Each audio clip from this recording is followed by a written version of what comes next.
And the healing of trauma goes into our inner core. The trauma prayer is an inner healing prayer. Sometimes we need healing, we need it physically. Other times we need it emotionally. And emotional healing is called inner healing. We also need spiritual healing. And emotional and spiritual healing can come together. So whenever I pray for healing for people, I pray for the physical, the emotional, and the spiritual. And I also pray four prayers. I pray for healing, I pray for cleansing, I pray for deliverance, and I pray for resurrection. Because when we do all four and all three, we get this multiplication and it covers our entire lives. And the reason I pray those ways is because God told me to pray those ways.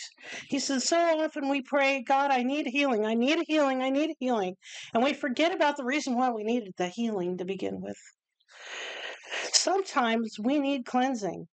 We've been inconvenient people. We've been the ones that other people have looked at and said, oh, they're not for us. We've been homeless. We've been addicts. We've been tied up in depression and mental health crises. There are all kinds of ways we become inconvenient people. But no people are inconvenient to God. So cleansing takes that piece of us and washes it away and says, you are my child. Just like a baptism, you are my child, you're dead to sin, you're a new creation. Come up out of the water and start walking in what I'm calling you to walk in.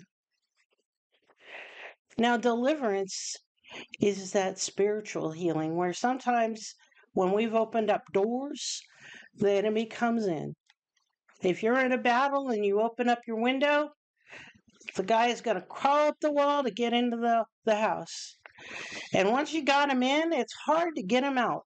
And that's what deliverance is. It's kicking those things out. And it's closing up all the windows and the doors and locking them and barring them so they can't come back in. See, the enemy, when you're a Christian, can only come back in when you open up the door. It's kind of like a vampire. They have to be invited in. And once you've invited them in, no amount of garlic is going to help you. So let's start kicking things out that don't belong in our lives. Let's start looking at our sin and repenting. That's the first step to locking the door. Then we get cleaned out. Sorry about that. I hit my soundproofing. That was not soundproofed. We start cleaning it out. And then we ask God to fill it with the opposite of whatever we just kicked out of the room. So if depression must go, then acceptance and joy must take its place.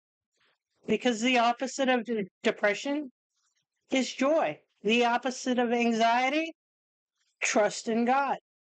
There's always an opposite, and those opposites are usually the fruit of the Spirit. So that's found in Galatians. So if you don't know the fruit, read about the fruit. Then the last one is resurrection. Now, this is kind of a dicey thing. Some people say, oh, people can't be resurrected, or, oh, that guy was brought back to life, but medical things didn't. It has happened.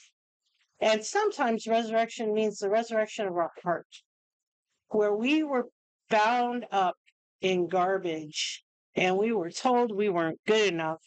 And resurrection pulls up out of that place and into living again. It's always about the revival of our heart, our mind, our body.